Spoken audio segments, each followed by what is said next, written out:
সত্যি বলতে বাংলাতে এইরকম কনসেপ্ট এর আগে কিন্তু ভাবা উচিত ছিল। হ্যালো গাইজ, আমি Deep, welcome back to my channel Deep exclusive. So এখন আমি এই ভিডিওর মধ্যে কথা বলবো ওয়ান অ্যান্ড অনলি জিদ্দাকে নিয়ে এবং খাঁকি টুকে নিয়ে, খাঁকি দ্য বেঙ্গল চ্যাপ্টারকে নিয়ে।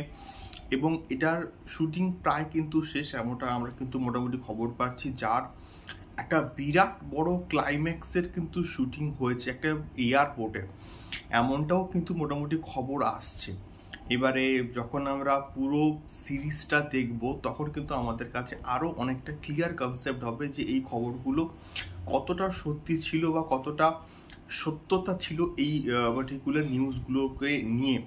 তো এখন আমি যে বিষয়টাকে নিয়ে কথা বলবো সেটা হচ্ছে গিয়ে খাঁকি দ্য বেঙ্গল চ্যাপ্টার। এটা বাংলার রাজনীতি, বাংলার যে প্রেক্ষাপট তাকে ভিত্তি করে কিন্তু মোটামুটি তৈরি করা হচ্ছে। এবং নীরজ পান্ডে মানে যখন কোনো প্রজেক্ট তৈরি করেন বা বানান, পুরোপুরি কিন্তু প্রপার রিসার্চ ওয়ার্ক করে কিন্তু তিনি বানান।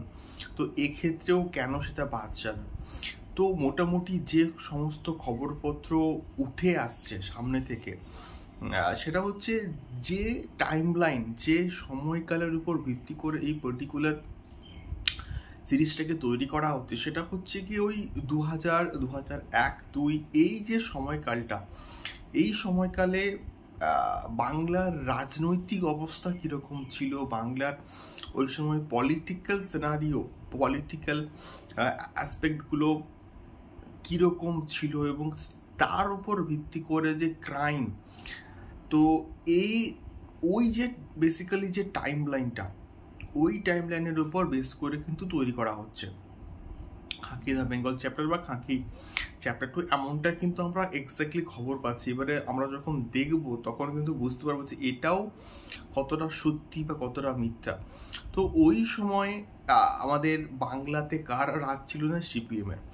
তো জ্যোতি বসু যাবে, বুদ্ধদেব বাবু আসবে, ওই যে টাইমলাইনটা, ওই যে ফ্রেমটা, ওই সময় আমরা কিন্তু দেখতে পাবো জিদ্দা ভার্সেস প্রসেনজিতের মধ্যেকার যে একটা টাসেল, যে ফাইট, বা ওই সময় একজন রাজনৈতিক নেতা হিসেবে প্রসেনজিৎকে আমরা কিন্তু দেখতে পাবো, এমনটাও কিন্তু আমরা আপডেট পাচ্ছি।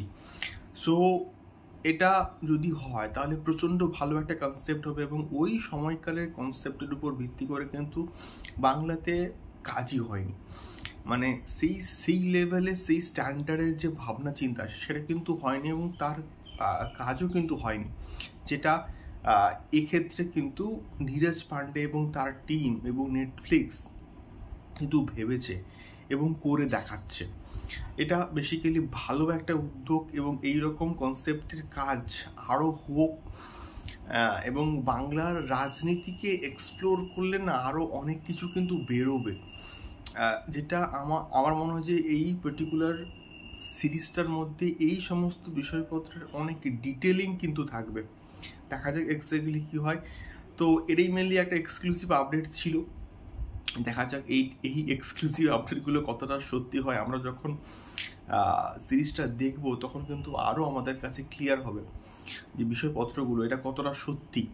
সো তোমাদের কি মতামত অবশ্যই কিন্তু কমেন্ট করে শেয়ার করো। দেখা হচ্ছে পরবর্তী ভিডিওতে। টাটা।